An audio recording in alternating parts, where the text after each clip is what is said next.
heard me say it before, but I'm going to repeat it.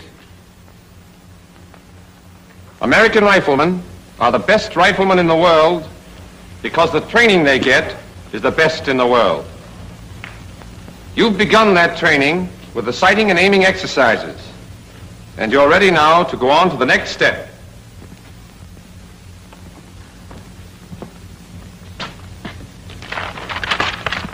Position exercises. There are 4 firing positions: prone, sitting, kneeling, and a standing or offhand position. You know, any old-timer can walk down the firing line and come pretty close to picking out the men who'll do the best shooting. There's nothing mysterious about it. He simply spots the men who've taken the best positions. Good positions mean good scores. Poor positions mean poor scores. It's as easy as that. But here's the thing to remember.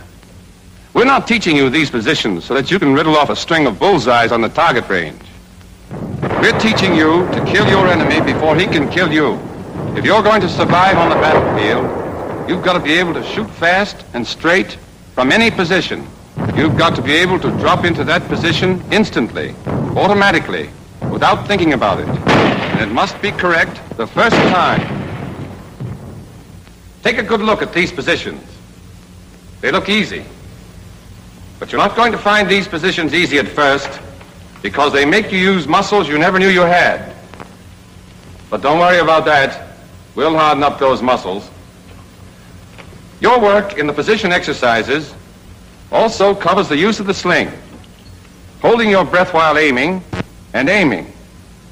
We'll take up the sling first. Anyone here know the reason for the sling on the rifle? Carried with, sir? That's right. Any other reason? Peterson? Yes, sir. It's a big help in steadying the rifle. Check. That's the answer. Now let's see how we go about getting the effects of it. There are 2 ways to use the rifle sling. The first, like this, is called the loop sling. The other, called the hasty sling, is rarely used except in the standing position. And we'll show you how to adjust it when we come to that position. The loop sling is used in all other positions. Here's how to adjust it.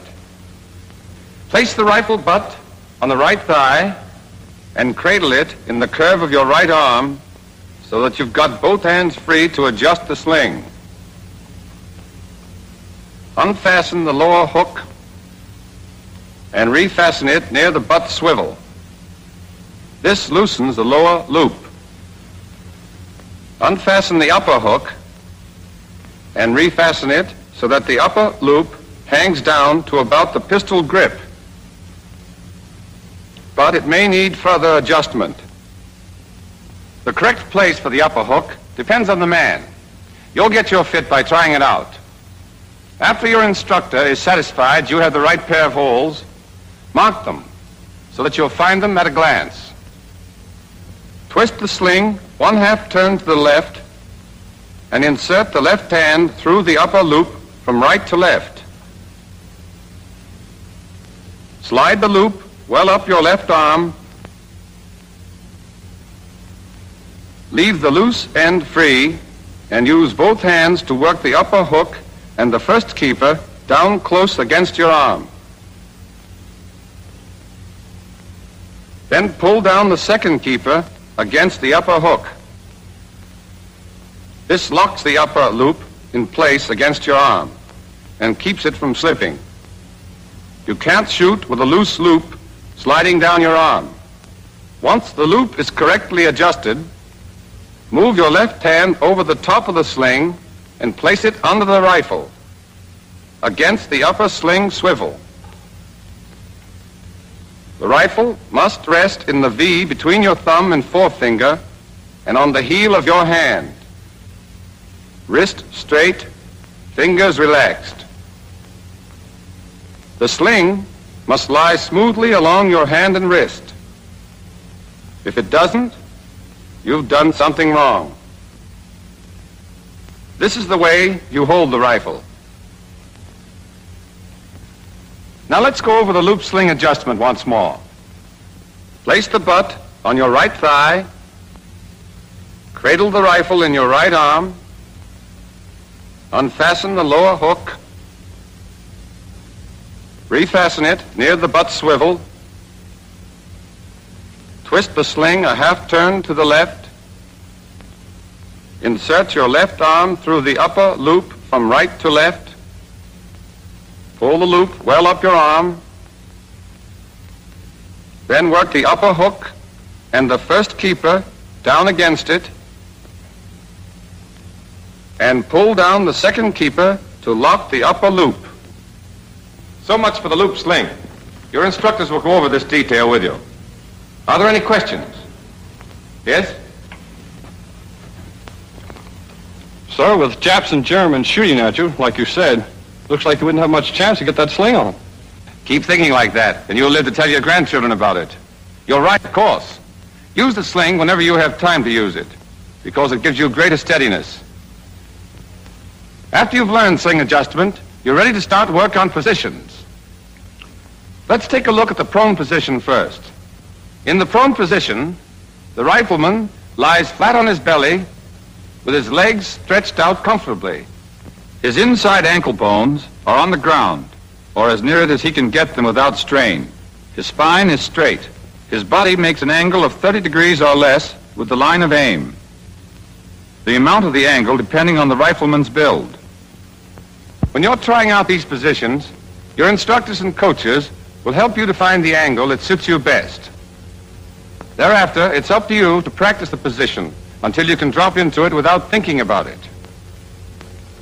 The sergeant here is well behind his rifle. His weight is relaxed forward against the sling.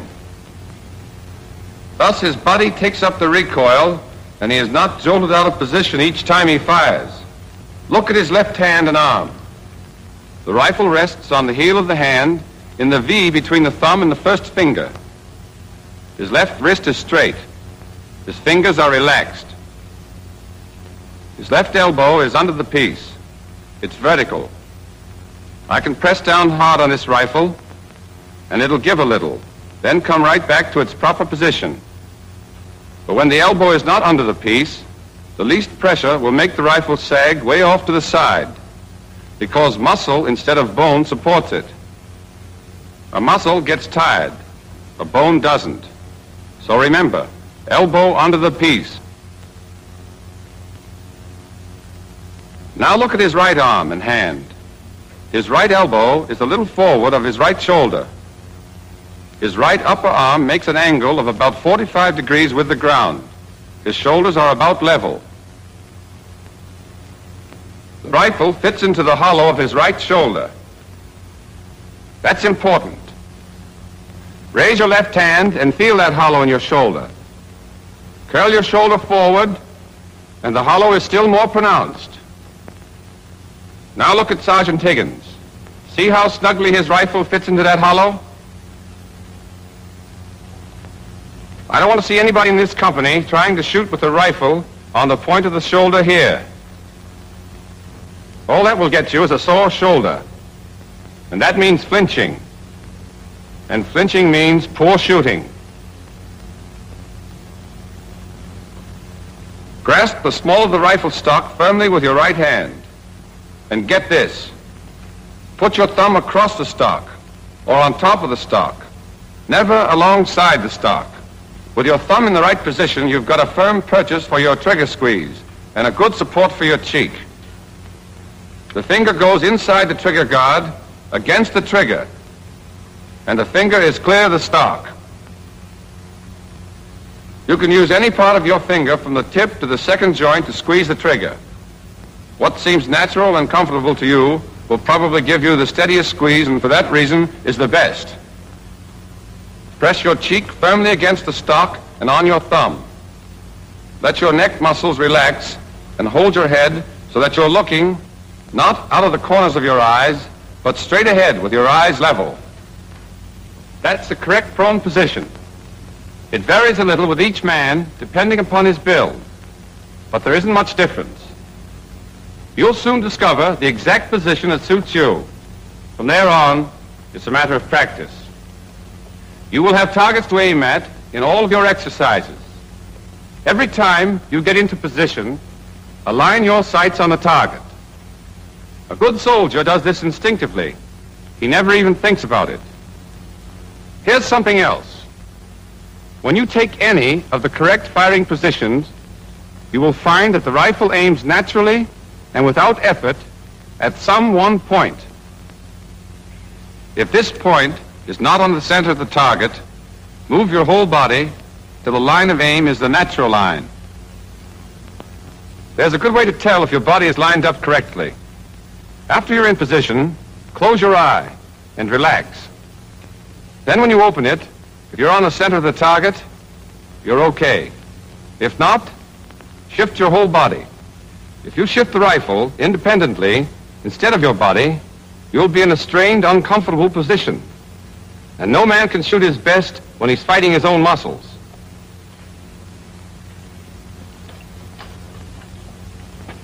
These men are demonstrating some of the things not to do, but they are common errors. Let's take a look at this first man.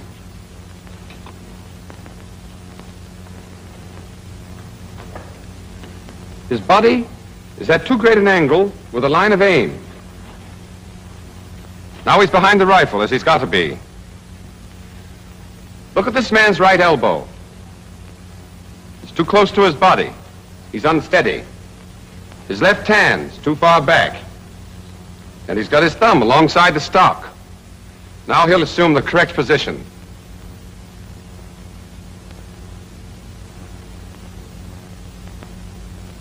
This man's left elbow is not under the piece. They'd have a devil of a time staying on the target. Errors like this stand out plainly. Others are not so easy to pick up. When you're acting as the coach, keep a sharp eye on your pupil. When he's wrong, show him where he's wrong and why. Then make him take the correct position so the point will be burned into his mind. Don't forget, when you take the prone position correctly, the muzzle will automatically drop back on the target after each shot. This saves time. And in battle, a few seconds are enough to settle the argument between you and that guy on the other side. Now, the sandbag rest position is just like the prone position, except that a sandbag is used to support the left forearm, wrist, and hand. The pupil takes the correct prone position and aims at his target.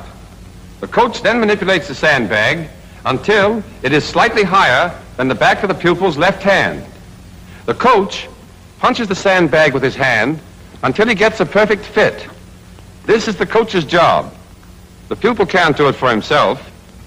Next, he faces the pupil, straddles the rifle barrel, and slides the narrow side of the sandbag against the left forearm so that it supports the forearm, the wrist, and the back of the hand. Only the back of the hand rests on the top of the sandbag. It's a common error for beginners to rest the rifle on the sandbag, but it won't work. The sandbag supports the forearm, wrist, and hand. Now Sergeant Higgins is going to show you the sitting position, which is a good one in high grass, brush, or on sloping ground. For the sitting position, you'll usually have to make your sling 2 holes shorter than for the prone position.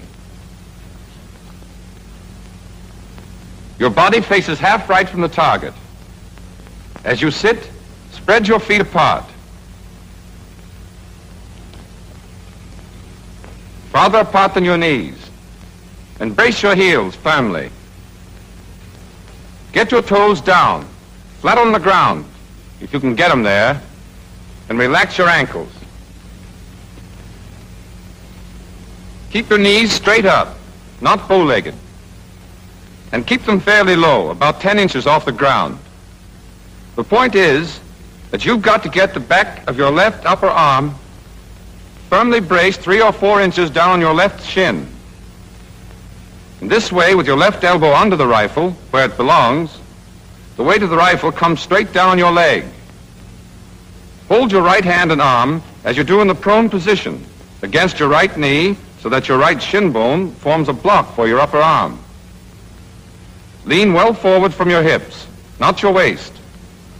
Keep your back straight and your weight forward.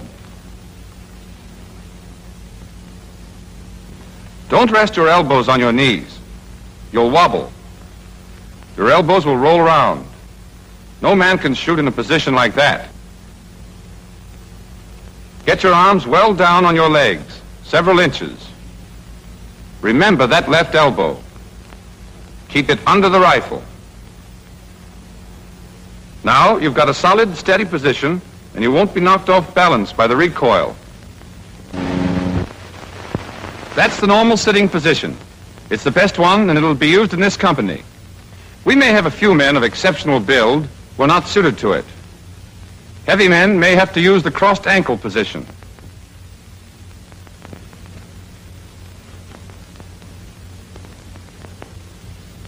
And men with exceptionally long legs may have to take the crossed leg position.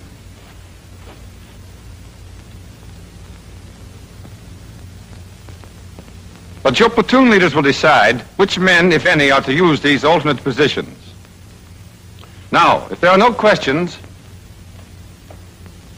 we'll go on to the kneeling position. Your sling is usually the same length as for the sitting position. First, the half right face. Then get down on your right knee and sit on your heel, so that your top of your foot is flat on the ground. It takes practice, but you can do it. With your heel inclined toward the target like this, your foot helps to brace you against the gun's recoil. Don't sit on the inside of your foot. Rapid fire would make you bob around like a cork. Sit firmly on the top of your heel, with your weight well forward. Your left elbow is under the rifle and in front of your kneecap, never on top of your kneecap. The position of your left leg depends on your build. The taller you are, the farther to the front your leg will be. Your instructors will help you find a position that suits you best. But your lower left leg, as seen from the front, must always be vertical. Keep your right elbow comfortably high. This makes a snug seat for the rifle in the hollow of your shoulder. If you drop your arm too far, the hollow disappears and the rifle butt tends to move out to the point of the shoulder. Another thing, the lower right leg forms a right angle with the line of aim. At first you'll find the kneeling position unsteady, but don't worry about it. It will never be as steady as the prone or the sitting position, but practice will strengthen your muscles and increase your steadiness. This brings us to the standing or offhand position and the hasty sling, which is rarely used except in this position. Let's start with the sling. First, loosen the lower loop. Twist the sling a half turn to the left. Hold the rifle with your left hand just back of the upper sling swivel, and your right hand at the small of the stock, with the thumb well over on the left side. Then swing the rifle so that the sling falls high on your upper arm. Let go of the rifle with your left hand, pass it under and over the sling, and re-grasp the rifle near the upper sling swivel. The sling now lies smoothly along the arm and hand. It holds the left upper arm and stretches tightly across the chest. That's where you get support, and you need all you can get in a standing position. Adjust your sling for a tight fit. Your instructors will help you. When you get it right, mark it. All right, Sergeant, let's see that again. Here's how to take the standing position. Face right until you're almost at a right angle to the line of aim. Place your feet about 1.5 feet apart. Keep your body erect and well balanced. As you raise your rifle to firing position, fit the butt into the hollow of your shoulder, but higher than in the other position. High enough so that part of it can be seen above your shoulder from the rear.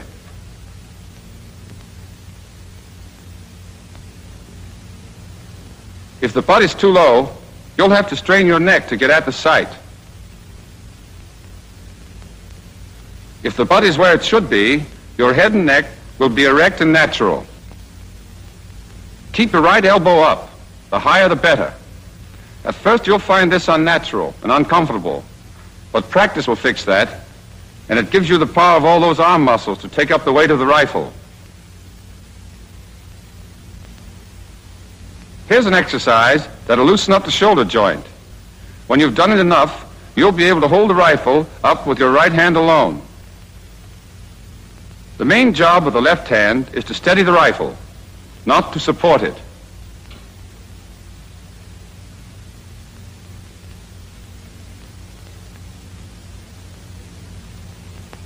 Keep your left elbow well under the rifle,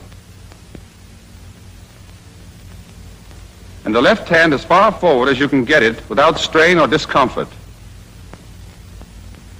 At best, the standing position is unsteady, but you have to use it on the range, and you have to use it in battle. So it's up to you to make the most of it, and that means plenty of practice. Nearly every recruit gets a brilliant idea of how to overcome this unsteadiness. He pulls his left arm back against his ribs, balances the rifle delicately on his thumb and 2 fingers, and blazes away. But that doesn't work, does it, Sergeant Higgins? No, sir. There's only one right way to hold the rifle in the standing position, and the sergeant is showing it to you right now.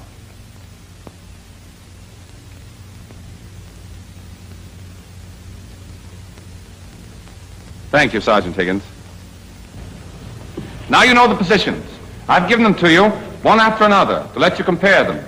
See where they're different and where they're the same. All except the standing position have these points in common.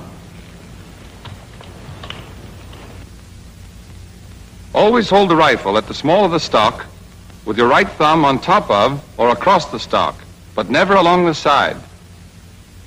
Always keep your left hand against the upper sling swivel, with the rifle in the crotch formed by the thumb and the first finger. Wrist straight, fingers relaxed. Always have your left elbow under your rifle, and always squeeze the trigger with whatever part of your forefinger between the tip and the second joint feels firmest and most comfortable. Always press your cheek firmly against the stock, and hold the butt of the gun in the hollow of the shoulder. In the standing position only, your left hand need not be against the upper sling swivel. Put it as far forward as you can comfortably. And your left elbow doesn't have to be directly under the rifle. Make these habits automatic, and they'll save you time and help you get a well-aimed shot off in a hurry. In these position exercises, of course, you don't squeeze a trigger. That comes later. But as soon as you're in any of the firing positions, you must hold your breath and aim. You do this in dry shooting, and you do it in actual firing. We'll show you the right way to hold your breath and still be comfortable.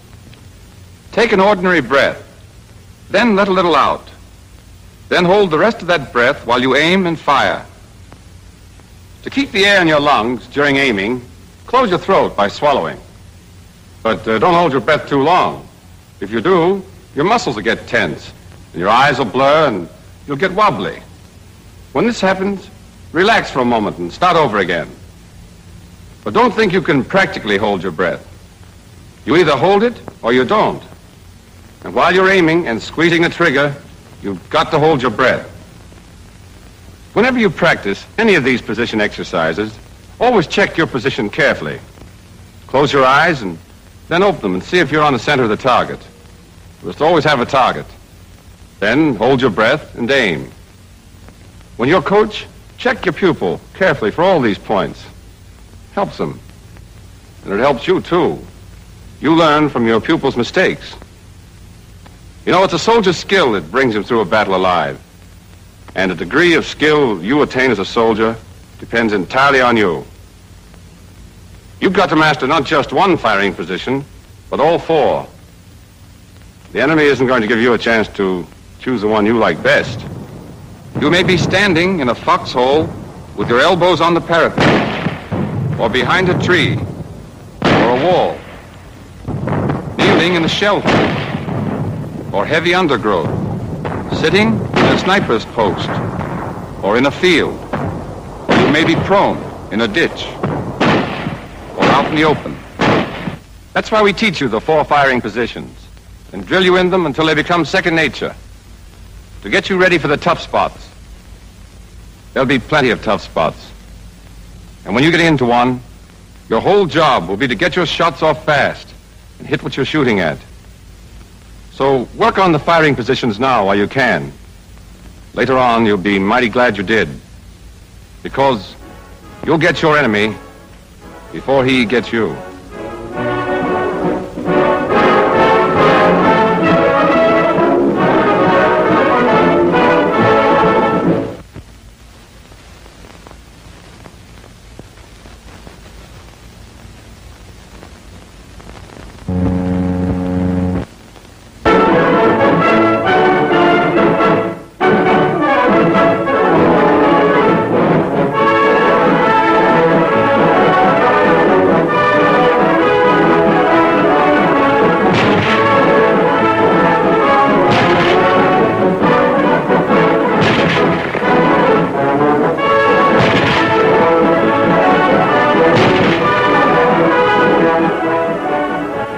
Our work so far, we've learned what the correct sight picture is, and how to get that picture into the sights of the rifle and hold it, whether you're prone, sitting, kneeling, or standing.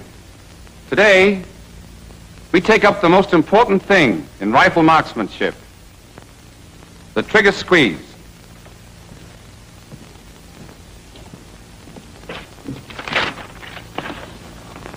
By that term trigger squeeze, I mean the process you go through to bring your trigger back and fire your rifle. You know, when I was learning to shoot the rifle, my coach was an old sergeant who had fought in everything from Santiago to the Argonne. When we got to trigger squeeze, he told me something that has stayed with me ever since. Soldier, the trigger squeeze is the heart and soul, the beginning and the end of all good shooting. With it, you can part the hair of any guy you're after as far as you can see. Without it, you might as well throw away your rifle and start heaving rocks. You'll do a hell of a lot better. That old sergeant knew what he was talking about. You can be a ball of fire in your sighting and aiming. You can be red hot in your positions. But if you can't teach that trigger finger to squeeze,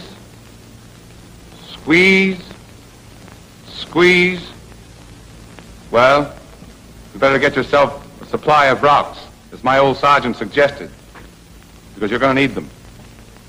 Now, there's nothing difficult about the trigger squeeze. It's just a question of applying a smooth, increasing pressure to the trigger until the rifle fires. The trick is to apply that pressure so smoothly and so steadily that you can't tell when the rifle is going to fire. If you can't tell when the rifle is going off, you can't jump or jerk, or, as we say in the Army, you can't flinch. Have you ever seen an untrained person fire the rifle? This is what happens. He gets all set, gets into position, draws what he thinks is a fine bead on the target, and then closes both eyes and yanks the trigger. And he wonders why he never hits the target. Remember this. It's instinctive, natural, for every one of us to close both eyes and tighten up when we fire a rifle, if we know when that rifle's going off. But when you do that, you spoil your aim. You not only miss the bullseye, but you may miss the whole target. Now, there's only one way to beat nature on this proposition, and that is to squeeze the trigger so smoothly and to increase the pressure so steadily that you don't know when the rifle's going off. If you don't know the rifle is going off, you can't close your eyes and flinch and spoil your aim before the shot is fired. The worst you can do is bat your eyes after the rifle is fired. And that doesn't hurt anything because the shot is already on its way. Simple, isn't it? Now let's see exactly how you go about learning this trick in your dry shooting. You practice the trigger squeeze in all positions, but you start out in the prone position with a sandbag because that's the steadiest, and it lets you concentrate on the sight picture and squeeze until you get the hang of it. First, you take the prone position and adjust yourself until the rifle points at the target without effort.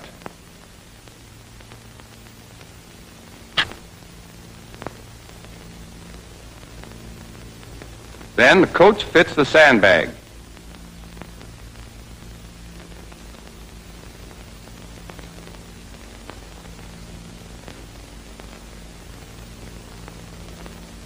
The coach takes his position and the exercise begins. Cock your rifle, hold your breath and aim. When you get the correct sight picture, take up the slack. By trigger slack, we mean the play between the trigger's forward point and the point where you first feel resistance. Take it up decisively.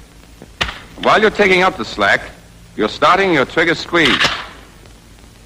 It's all one action of your finger, working by itself, independent of the rest of your hand. You press smoothly, straight to the rear, and you increase the pressure steadily from start to finish. Your rifle has a fixed pull, say about 4 pounds. When you take up your slack, you take up part of that pull. Your constantly increasing pressure takes up the rest of it. And then the trigger gives, and the rifle fires. But follow through. Hold your position. Hold your aim, and continue your increasing pressure. I'll tell you more about that later. What I want you to get now is this. If you squeeze the trigger properly, you can't know when the rifle is going to fire, and therefore you won't be able to flinch. Do you all understand that? There's another mistake all of us make when we first start shooting the rifle. Practically everyone has a violent impulse to yank the trigger the instant the sights come in correct alignment with a target. The beginner is tempted, particularly in the kneeling and standing positions, where the unsteadiness is marked. Your sights move a little, side to side, up and down. Finally, they come to bear exactly on the bull's eye. So, at that instant, you jerk the trigger. And this is what happens. You literally jerk your rifle clear off the target. You may not see it, because both of your eyes will probably be shut tight and your muscles taut and braced for the shock. But whether you see it or not, the result is the same. A wild shot. There's only one way to get hits, and only hits count on a battlefield. And that is to squeeze the trigger. Now, you've seen what happens when you jerk the trigger instead of squeezing it. I'm going to show you why it happens. Let's assume that I'm shooting at a target 500 yards away.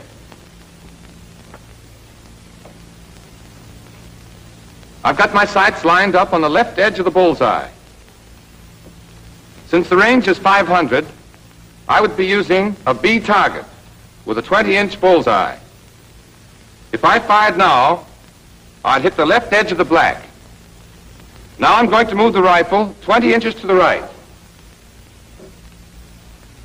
And let's assume that I've moved the butt and the muzzle exactly the same distance. In other words, my line of aim now is exactly parallel to my line of aim before I moved the rifle. If I'd fired then, I would have creased the left edge of the bull. Who can tell me where I'd hit if I fire now? Williams? It'd crease the right edge of the bull, sir. Right. You all understand that? I can move this rifle back and forth 20 inches. And if I fired it anywhere within that space, I'd still get a bullseye as long as I kept my lines of aim parallel. I move the rifle 10 inches to the left again, still keeping my parallel line of aim. If I fired it now, I'd hit the bullseye dead center.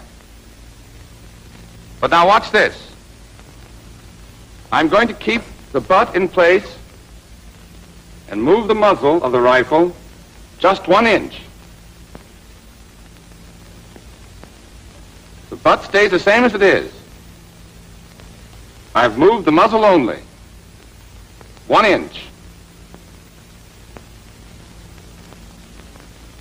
If I fired now, where would it hit? Norton? It will go off to one side, sir.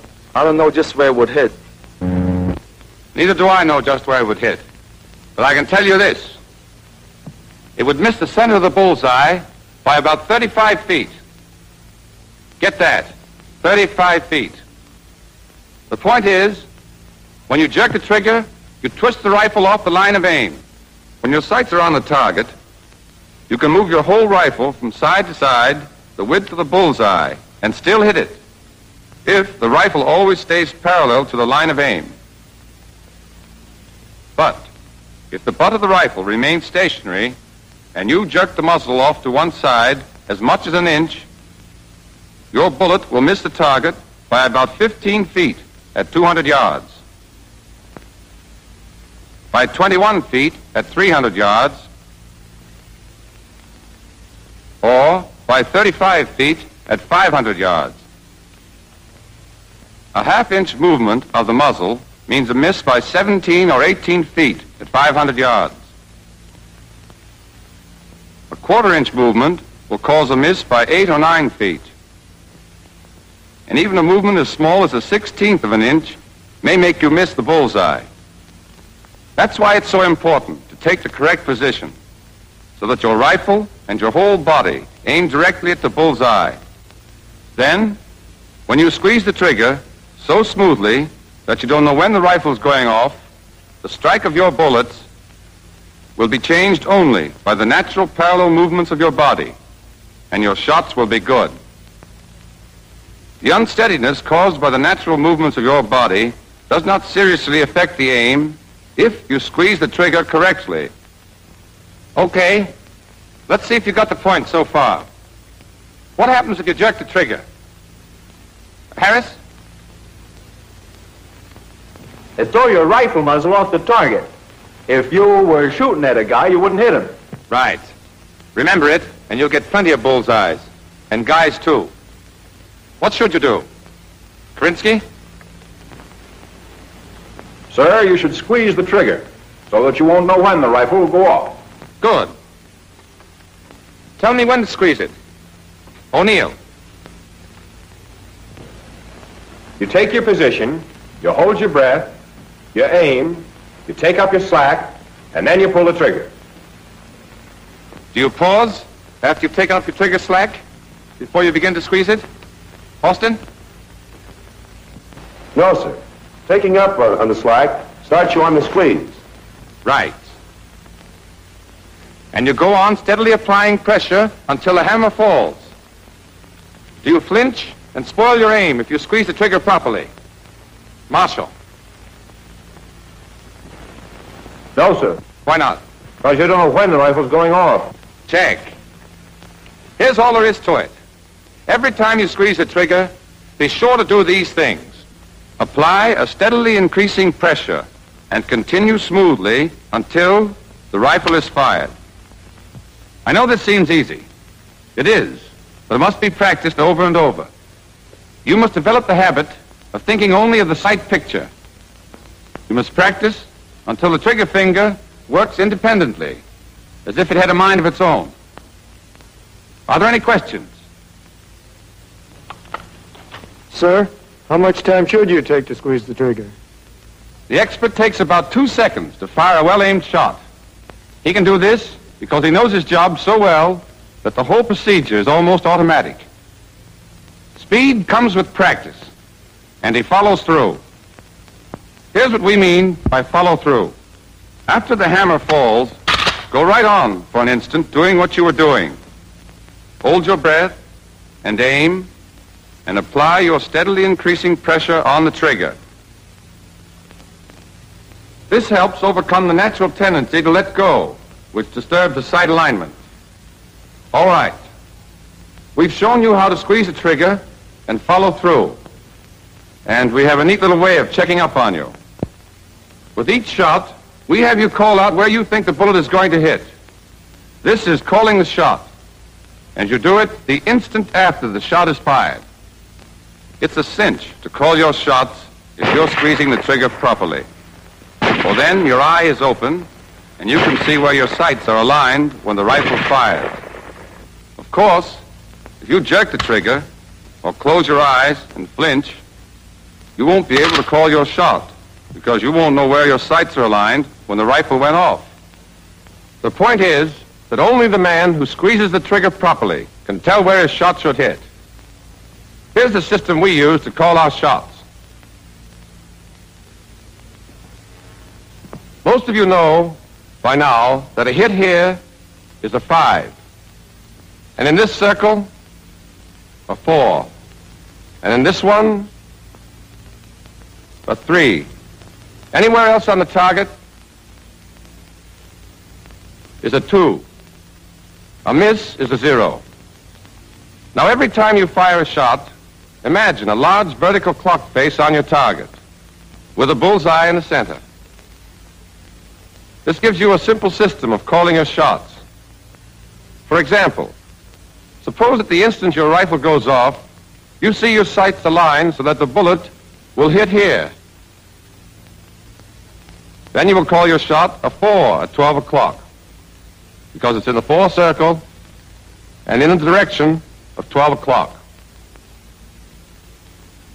A hit here would be a 3 at 7 o'clock. Here, a 2 at 2 o'clock. And here, a 4 at 11. And here, a pinwheel 5. On the range, you call your shots at slow fire. You and the coach compare the called shot with the actual shot to see if you know where you are aiming when the piece is fired. In dry shooting, there's no way to check whether or not you call your shots correctly, but it's to your advantage to do so. It helps you to develop the habit of concentrating on the sight picture and forgetting the trigger finger. It helps you to develop the habit to call the shot, as you'll do on the range. Now, in the trigger squeeze exercise, as in all the others, the coach must check every step. He sees that the sights are properly blackened and the sling correctly adjusted. He checks the pupil's position. If it's wrong, he tells him why and corrects it.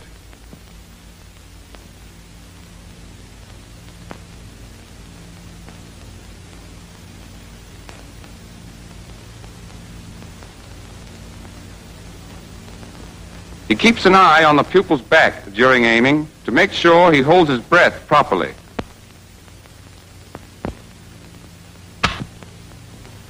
He sees the pupil takes up the slack and squeezes the trigger properly. He watches his eye to make sure he does not blink. When the pupil is actually firing the rifle, you can chalk up a flinch for him any time you see his eye close.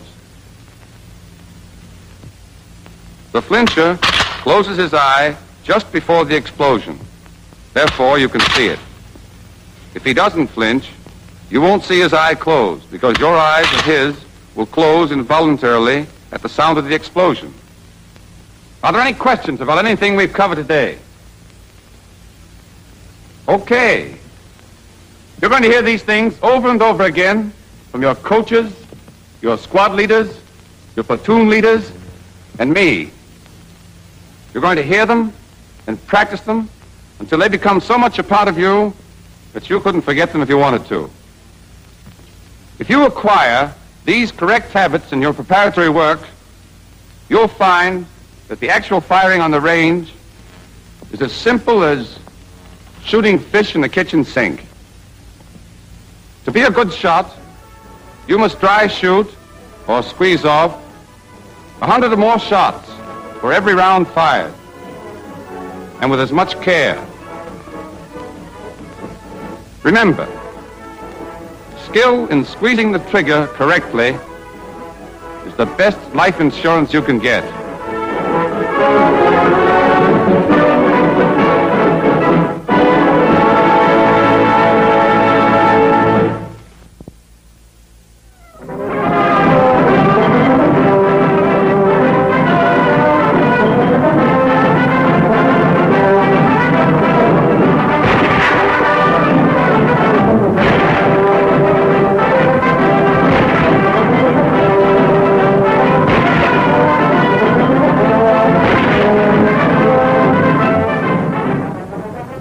everything we've been teaching you about the M1 rifle, sighting and aiming, positions, trigger squeeze, the whole course in marksmanship has been leading straight to the subject we're going to take up right now. Rapid fire exercises. But let me warn you right now about that word rapid. It does not mean taking just any position, or hurrying your aim, or jerking the trigger. It does not mean spraying bullets all over the landscape. Rapid fire means getting off well-aimed shots as fast as you can. It means firing as fast as you can fire accurately, no faster.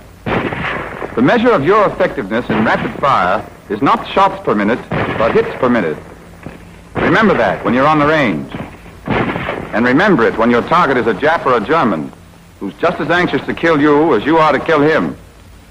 Keep calm and hit what you're shooting at. Suppose you're in a supply detail that runs into an ambush. You've got to drop into position and get your shots off fast. But they won't do you any good unless they're well-aimed shots. Or suppose you're in a defensive position. All of a sudden, your enemy's in close, charging you from all sides. Your first impulse is to start blazing away wildly. You must not. Keep hold of yourself. You've got to shoot fast, but you've got to make every bullet count. Don't lose your head, even though hell's breaking loose all around you. Stay cool and shoot straight, and you'll live to tell your girl about it. Coolness in battle comes from confidence in yourself, and confidence comes only from hours of practice. Slow fire and rapid fire, over and over, with a stopwatch looking over your shoulder. We teach rapid fire in 3 positions. In the prone position, and in the sitting position, which are the best, and the kneeling position. The kneeling position's none too steady, but there are times when it comes in handy, and you'd better be ready for just about anything. We don't teach rapid fire in the standing position, however. It's not worth it. In the standing position, you're not properly balanced for accurate aiming at high speed. The first thing you've got to learn in rapid fire exercises is getting into the right firing position in a hurry. You're allowed to choose the position you're going to take and to mark it. For the prone position, drop to the ground, get set, and line up your sights on the target.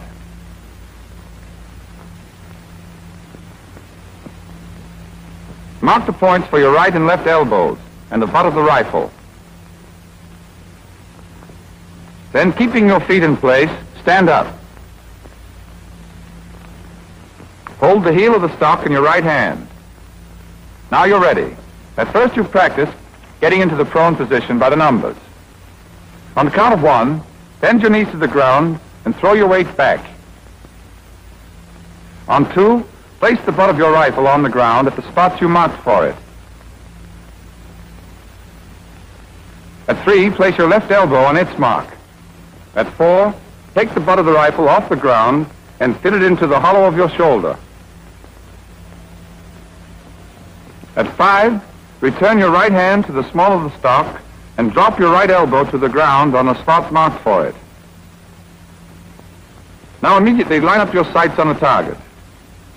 Hold your breath, aim, take up the trigger slack and squeeze off the shot. Now if your position is right, your rifle will naturally fall back on the target after each shot, and you can fire a whole clip with only slight pauses between to get your sights in perfect alignment. At first, you'll practice by the numbers, so that your coach and instructors can check the accuracy of each position and movement. Take it by the numbers once more, Sergeant. Yes, sir. Ready position. 1, 2, 3, 4, 5. Once you've learned it by the numbers, you'll practice against time so that you can check your progress, see how you're going. We start you slowly and speed you up gradually until you can take your position, aim, and get off your first shot in 9 seconds. Here's how it goes in dry shooting. Watch how smoothly the 5 steps flow together into one continuous motion. Go ahead, Sergeant. Lock, Simulate load. Ready on the right. Ready on the left. Ready on the fire line. Target. Up.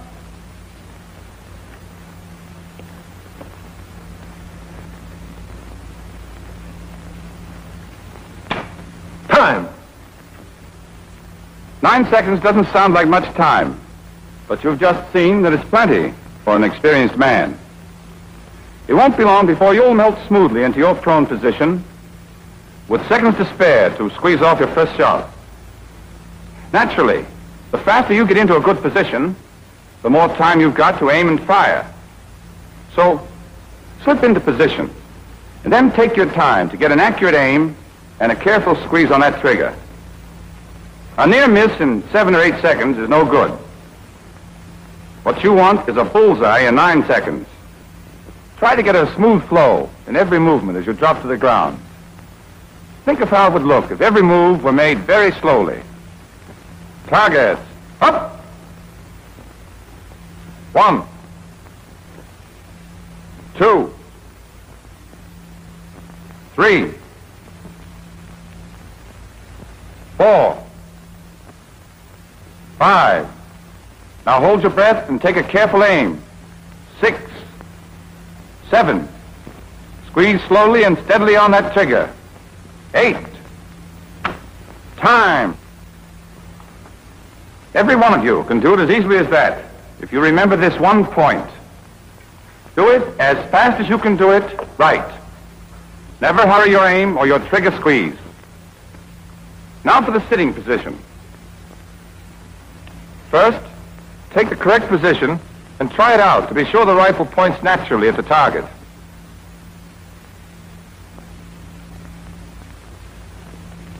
Then mark the places for your heels and your seat. Stand up in the marks for your heels. At the command, targets up, drop quickly on the spot marked for your seat, breaking the fall with your right hand. There's another way of getting into the sitting position that you may find easier. After you've marked the places for your feet, cross your legs and rise. Stand with your legs crossed until the command targets up. Then bend your knees and sink to the ground. This is quicker than the other method, but it forces you to take your eyes off the target while you set your feet in the places marked for them. Otherwise, the action is the same. Place your left elbow. Fit the rifle butt into the hollow of your shoulder and complete your firing position. Hold your breath, aim, and squeeze off the shot. With practice, you'll be able to go from the ready to the sitting position and get off your first aim shot in 7 seconds. Sergeant, let's see that against time. Lock. Simulate load. Ready on the right. Ready on the left. Ready on the fire line. Target. Up.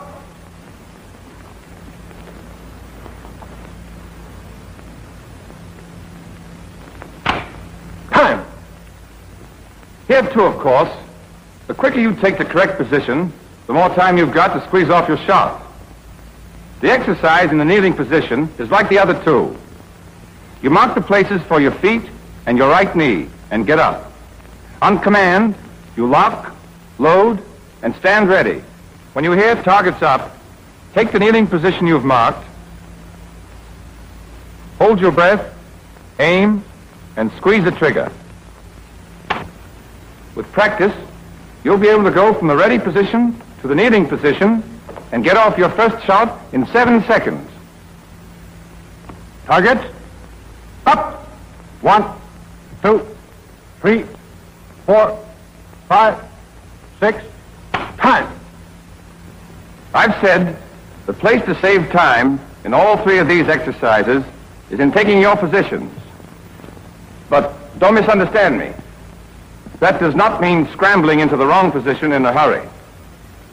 In rapid fire, just as in any other phase of rifle work, you've got to be in the correct position before you start to aim. After you've learned to take the 3 firing positions, and squeeze off your first shot at the required speed, you're ready for the cadence exercise, the purpose of which is to develop a rhythm, a regular beat, at about 3-second intervals. For one thing, it's easier to work smoothly in a regular cadence. For another, on the range, you're allowed a limited time to take your position, fire your first clip, reload, and get off your second clip. And a 3-second interval will bring you out comfortably within the time allotted. We don't expect you to be able to do it all at once. We'll start you dry shooting at the rate of an aimed shot every 5 seconds. Then every 4.5. Then every 4. Which in dry shooting corresponds to 3 seconds on the range, because the hand operation of the piece is slower than its actual operation in firing. Here again, the coach and pupil method is the best. The pupil simulates firing while the coach works the operating rod handle. To keep the bolt from being held in the open position when it is thrown back, the coach puts a small block of wood in the clip.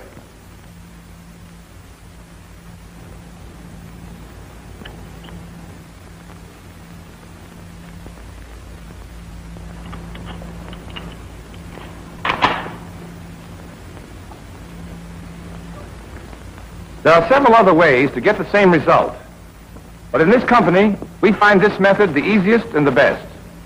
Your squad leaders will have a supply of these blocks and will issue them when they are needed. Let's take the exercise at 5-second intervals. Hammer down, coach is ready. Go.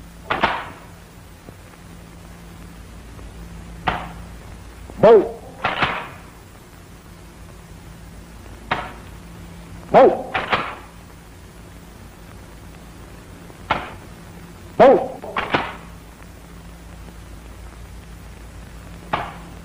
Go. Go.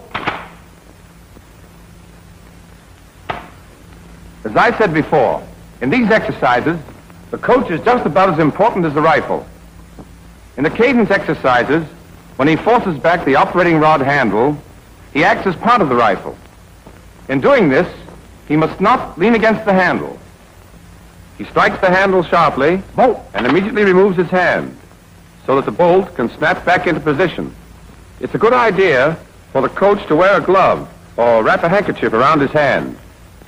Strike that operating rod handle a couple of hundred times if you want to know why.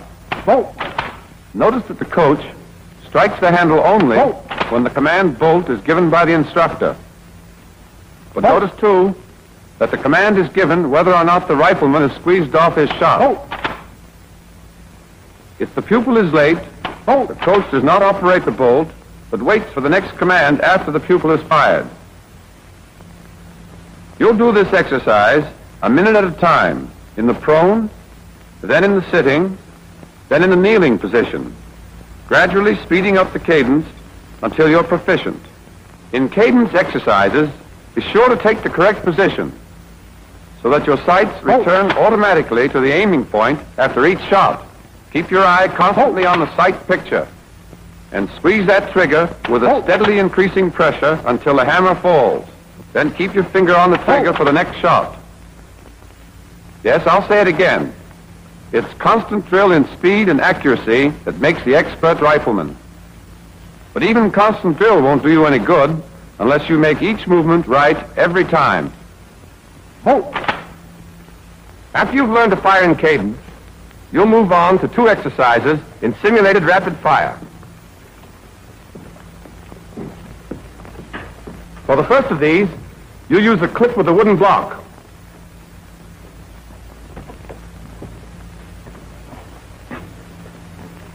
On the command targets up, you'll go from standing to the prone position and squeeze off your first shot in 9 seconds. Then you'll get off each of the next 7 rounds of your first clip at 4-second intervals.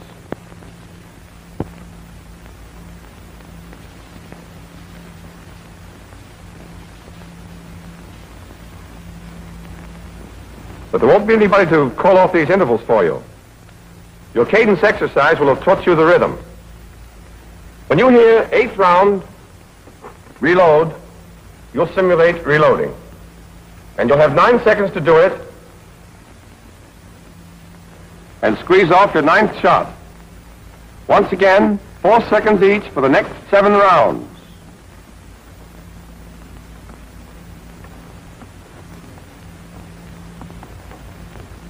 When you hear last round, You'll still have 5 seconds extra before the command cease firing.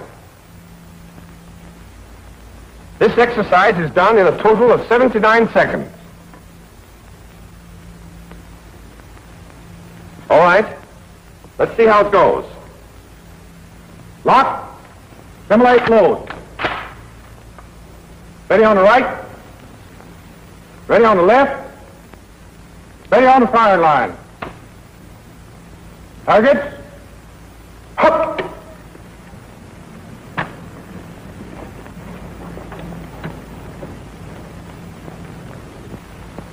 Good.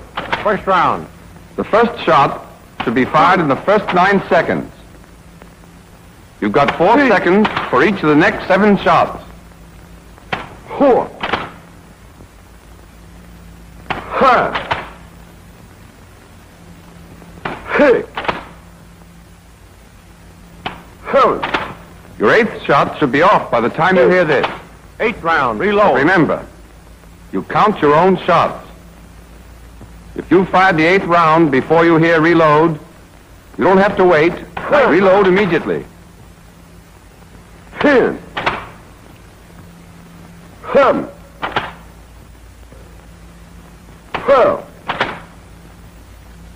13. If you keep your fire rhythmical and steady, you'll get off your last shot just as it's called. 15.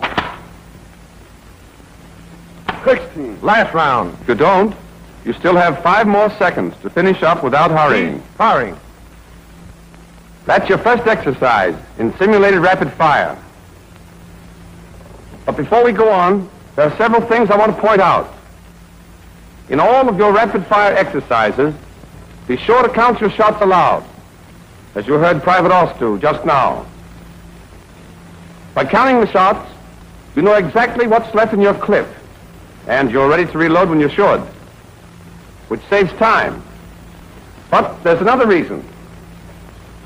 You've got to use the air in your lungs to call the number, and that forces you to breathe at just the right time. But don't get the idea that counting aloud is just a training exercise. You'll call the numbers out in battle, too, and your reasons for doing it will be the same, but a whole lot stronger. In combat, knowing when to reload will save more than time. Getting caught with 1 round in your rifle when the enemy is coming at you is as good a way as any to put an end to your career. When you're firing, keep your eye on the target all the time. Don't look away. If you squeeze your trigger properly, the recoil will jerk your head up a little, but it'll fall back with the rifle. And when you have to look away to reload, be sure you get back on the right target. On the range, the prettiest dead center 5 on the wrong target goes down on your score as a 0. And remember, the habits you're forming now are the ones you'll take with you into battle, where your target is hard to see and is easily lost. In dry runs, the command bolt is not given. The coach listens to the click of the hammer and strikes the operating rod handle back the second he hears it. When you simulate, or pretend, to load that second clip, don't hurry it. If you do, you'll only cheat yourself out of some valuable training. Don't do it as Private Oss is doing it now. That kind of exercise is worse than none because it creates bad habits. Go through your simulated reloading exactly as if you were handling a clip. A fumble in reloading when you're firing for record would knock your score into a cocked hat. That's your first exercise in simulated fire, and you'll practice it in the prone, sitting, and the kneeling positions.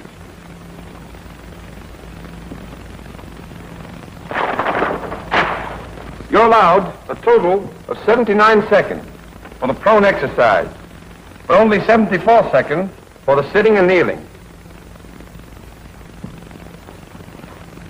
7 seconds instead of 9 to take the position and fire the first round. seconds instead of 9 to reload. And 3 seconds extra instead of 5 at the end. Except for the positions and time, the sitting and kneeling exercises are exactly like the prone.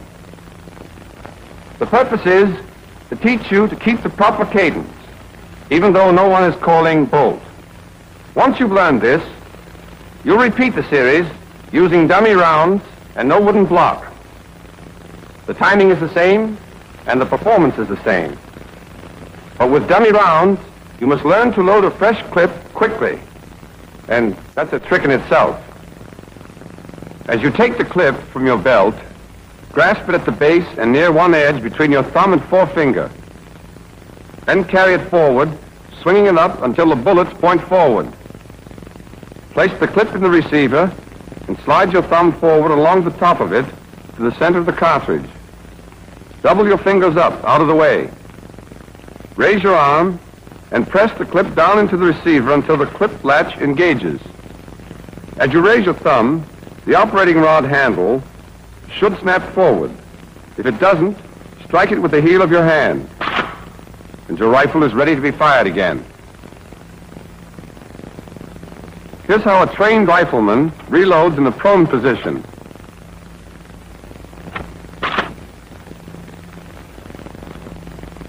In the sitting position,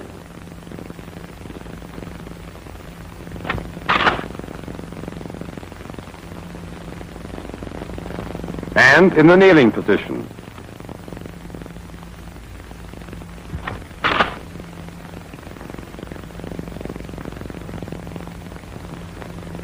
When you first do these exercises, you'll feel that 79 and 74 seconds are going to rush you. But there's plenty of time to get off those 16 shots. So don't try to beat the clock. That won't help you score. When you get on the range, you're scored on your hits. Don't get buck fever. The stopwatch is important, but don't let it push you around. Don't be in such a rush that you spray bullets all over the target. If you're going to shoot wild, you can get all your shots off in 30 seconds. But don't do it. When a recruit does, and then turns and finds an old timer beside him, just loading his second clip, well, he feels like a fool. Take it easy. There's no time to pick daisies, but there's plenty of time to fire 16 shots and get 16 bullseyes. And remember, even 12 bulls are better than 16 threes. So don't get excited. Slow and careful. That's the rule that brings in the high scores on the range. And it's the rule that mows them down in battle. Up to now, we've been discussing the pupil and what he does. Now let's look at the coach. In rapid-fire exercises, he's got plenty to do, and not much time to do it in.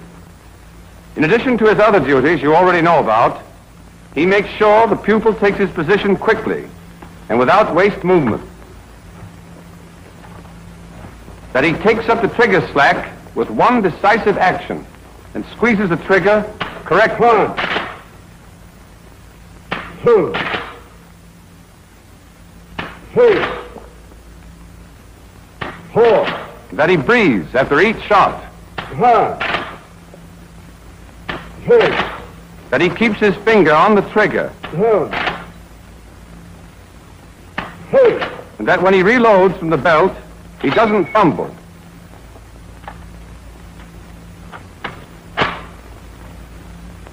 The moment the hammer falls, the coach throws the operating rod handle back sharply and gets his hand out of the way. In rapid fire, the coach is the key man. He's got to know his stuff and keep his eyes open. If he's on the job, he can help his pupil a lot, and himself even more. 15. Any questions on rapid fire? All right, let's sum up. Rapid fire is slow fire speeded up a little. In rapid fire, just as in slow fire, you take the right position, hold your breath, and aim properly, and squeeze your trigger smoothly, even if you take a little longer than you should. Speed? Yes. We count the seconds you take, and we work you against the stopwatch. But speed is worse than useless unless you do everything right every time you do it. Take it slowly at first, and make every movement exactly as you should. Speed will come of itself. And it won't be long before the right way is the natural way for you. The only way. Then, when you find yourself in a tight spot in battle, you won't lose your head and blaze away wild. That's the quick way to the cemetery.